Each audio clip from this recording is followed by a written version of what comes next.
అస్మద్గురుభ్యో నమ అస్మత్పరమగురుభ్యో నమ. మనం మహానైష్ఠికులైనటువంటి వశిష్ఠాచార్య స్వామి వారి యొక్క వైభవాన్ని మూడో భాగం చెప్పుకుంటున్నాం. ఇందులో అంటే ఇవన్నీ ఉపోద్ఘాతం.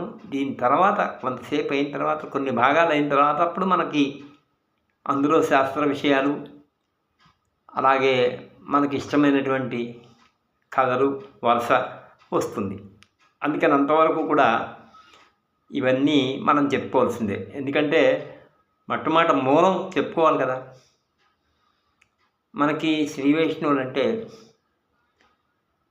అక్కడ ఆంధ్రదేశంలో ఎలా వచ్చారు అని మీమాంస. మరి పెద్దలు చెప్పిందే, వారి నోటంటే చెప్పిందే. ఎప్పుడంటే ఒక 50 ఏళ్ళు 60 ఏళ్ల కిందట వాళ్ళు చెప్పినటువంటి మాటలు. వాళ్ళు ఇప్పుడు లేరు. పూర్వం మహారాజు యొక్క ప్రేరణ చేత అక్కడ తమిళనాడు నుంచి కొంతమంది, అలాగే అయోధ్య నుంచి కొంతమంది, అయోధ్య ప్రాంతం నుంచి కొంతమంది వచ్చారు. వచ్చి ఆంధ్రదేశంలో స్థిరపడ్డారు. వాళ్ళందరూ వైష్ణవులు.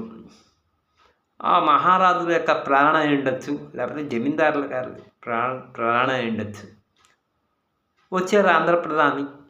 ఇందులో కుంతీపురం అంటే తమిళనాడులో కుంతీపురం కౌండిన్య గోత్రం వారు వచ్చారు.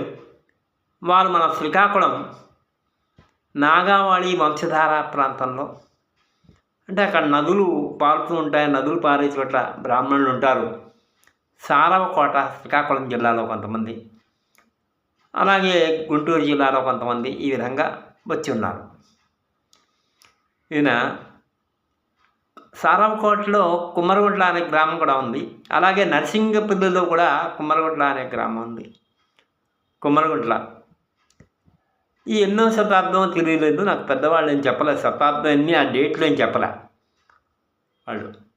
మొట్టమొదట కుమ్మరగుంట్ల కన్నమాచార్య స్వామి వారు, వారి పేరు, వారి తిరువణి పిలిచేవాళ్ళని అమ్మారు. బహుశా 17వ శతాబ్దం చివర 18వ శతాబ్దం మొదట ఉండొచ్చు.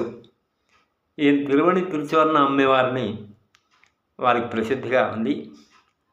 ఆ తర్వాత కుమ్మరగుంట్ల నరసింహాచార్య స్వామి వారు, వీరు కూడా 18వ శతాబ్దంలో ఉండొచ్చు, లేకపోతే అంతకుముందు అవ్వచ్చు.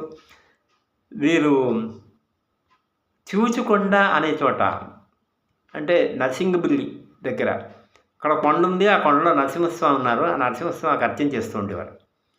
అది విశాఖ జిల్లా కొండ మీద. రోజు మెట్లెక్కి అర్చన చేసేవారిని అక్కడ వాళ్ళు చెప్పారు. ఇది ఎవరంటే ఇరగవరపు రామానుజం అంటే జయస్వామి వారి బస్సు డ్రైవరు, వాళ్ళ అమ్మమ్మ ఉన్నారు, వాళ్ళ నాయనమ్మ.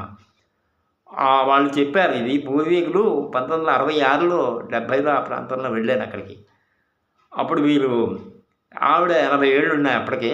వాళ్ళు ఇదంతా కూడా మీ యొక్క పూర్వీకులు, అంటే కుమ్మరగుంట్ల నరసింహాచార్య స్వామి వారు ఈ భూములు చేసుకొని ఆ కోవిలు చేసుకునేవారని చెప్పారు.